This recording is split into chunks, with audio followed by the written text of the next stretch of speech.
We are back. First up tonight is an organization that's close to our hearts, an organization watching out for those who don't necessarily have a voice of their own, animals. Please welcome to the show Valerie and Katie from the Mississippi Gulf Coast's very own Humane Society.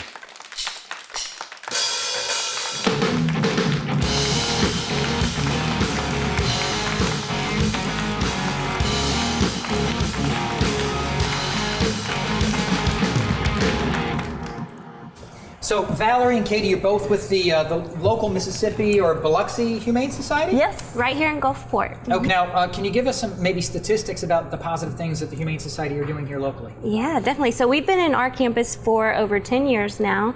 So in those 10 years, we have made a positive impact on the community through over 115,000 spay and neuter surgeries to help lower the over-pet population along the Gulf Coast.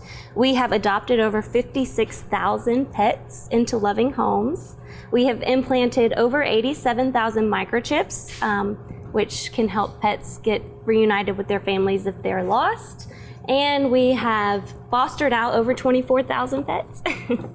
And yeah.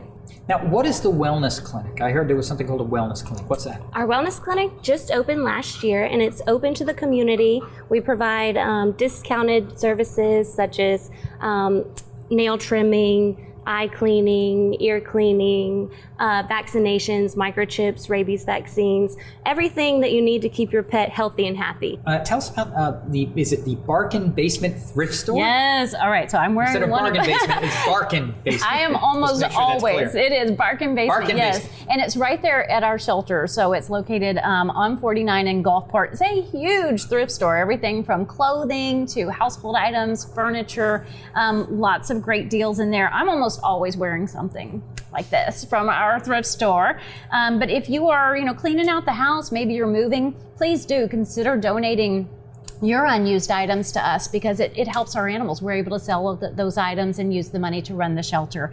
But we're really proud of the thrift store. It's got a lot of treasures in it. I presume all those donations are tax deductible. Mm-hmm. Okay. Now, tell us about the pets that you brought with us today. So this is Max. Max is a 10-week-old lab, and he was surrendered to the shelter because unfortunately his family could no longer care for him. So he is actually one of our very special rock and rollover dogs. So he'll be available for adoption at our event right here at the Hard Rock in September, Friday, September 20th, and it is our largest annual fundraising event. Now, I was going to ask you about that. Why don't you tell us a little bit more about it since we're on the topic of it now? Go ahead. Well, it's so much fun. You can sponsor a table, businesses can get involved, or you can purchase individual tickets. We have a party here in Boogie Nights, and then downstairs we have a silent auction, and we have our adorable adoptables there that you can actually leave with the night of the event. And that's in September. Do you know what night? Do you know what night? Friday, September 20th. So Friday, September 20th. There's an event right here at the Hard Rock Hotel and Casino. He's I think already we're boring excited. him. We're boring him. At the Rock and Roll, it's the Rock and Rollover event here at the Hard Rock Hotel and Casino in Biloxi, Mississippi, and part of it is right here in Boogie Nights on our set, where we're having the set, where we shoot this show right here. The VIP This party is the VIP party from 6 to 7, and it is so much fun. And they get a first look at, well, actually everyone's getting a first look at Max here, but they'll be there having a great time. Now, you brought some props or toys with you today. What'd you guys bring? So we brought some items from our retail store. Our shelter has the retail store in the front with lots of different items for your pets. We have some of the kitty cat toys. We have one of the really fun leopard print cat beds over there. The little fish toy in front of that is one of the scratching posts that you can get for your cat so that they don't try to scratch up your Max is so furniture. sweet, and he's been licking you the whole time. I would be surprised if he lasted more than 30 seconds at that event Someone coming up will in September. swoop him gonna, up. he's going to make it to a good home. You can tell that. Now, tell us, you brought this with you. Tell us about this catio. What exactly, if Marty, can you zoom in on this for us? So we have some really exciting new projects coming up this year at the Humane Society, and one of them being the catio. Right now, our cats don't have an outside area to really get some fresh air and stretch their legs too much like the dogs get outside and walked, not so much with the cats. So the catio idea is to basically a screened-in porch for the cats, and they can just walk around, get exercise and fresh air. It'll reduce stress and also reduce the chances of infections. So it'll keep them healthier and hopefully get more cats adopted out. And there's another one that you guys brought, the dog run. Marty, I'll keep you zoomed in here if we may.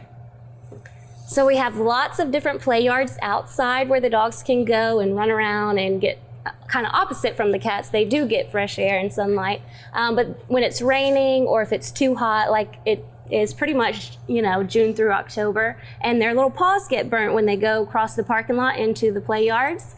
And so the indoor play area is going to keep that from happening and also give them an area to run around and reduce kennel stress and give them stimulation and playtime. And it'll be all windows so you can view them in a playful environment rather than them having to be cooped up in a kennel all day.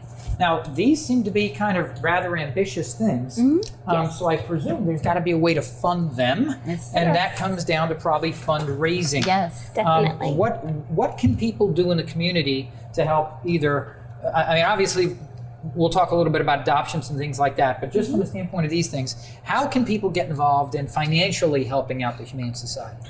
Well, there's lots of different options to donate or to sponsor. You can sponsor the catio if you're a cat person, the dog indoor play area if you're a dog person. There's lots of different levels of sponsorship, and our Rock and Rollover event is one of those fundraisers.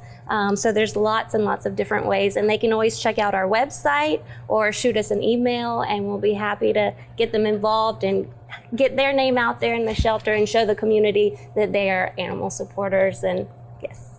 How about adoptions? How can people go about adoptions? The adoption process is pretty simple. All you have to do is come into the shelter anytime we're open, Tuesday through Friday from 10 a.m. until 5 p.m. or Saturdays from 10 a.m. until 4 p.m. Just come in. We're happy to show you around. We'll bring animals out for you, and we just wait for you to fall in love with one. And then you'll sit down with one of the adoption counselors. They tell you all about that animal, and they make sure it's a good fit for your family too, of course. Once that's all determined, then we send you home with your pet, and the pets are spayed and neutered before they leave. They're microchipped, so if they do get lost, it's easier for you to find them again. They get a free bag of pet food, a 7-day free vet check, and of course a lifetime of love. Now, lastly, is there anything that we haven't covered that you guys really need that you would like people to know about? I would love to remind people that if they want to volunteer, it's a really simple process, and they can just send us an email, volunteer@hssm.org, or visit our website. They can sign up there at hssm.org, click the How Can You Help tab, and fill out that volunteer application and help us out. Yeah. We do have, if you can't commit to adopting, we also have our foster program where you can foster out an animal for 2 weeks. You can foster a sick animal until they are healthy and ready to be adopted, or you can foster them if they're just a kitten or a puppy that are too small to be fixed. You foster them out for 2 weeks and then bring them back to the shelter when they're old enough to be adopted. And Of course, people then do that, and then they fall in love with them and never bring them back. We call them. That's the plot. That's I get the it. goal. I get it. We call them foster failures, Yes. and that's a good thing to be. But the great thing about the foster program too is that while you have that animal out, it opens up that kennel for another animal in the shelter too. So you're helping the one that's at your house, and you're also helping another one that needs that space. Thank you, Valerie. Thank you, Katie, for Thank coming you. by. Thank you so much for Bringing having us. these lovely little animals. I know he's I got would you. give He's got you. We'll be right back after these messages.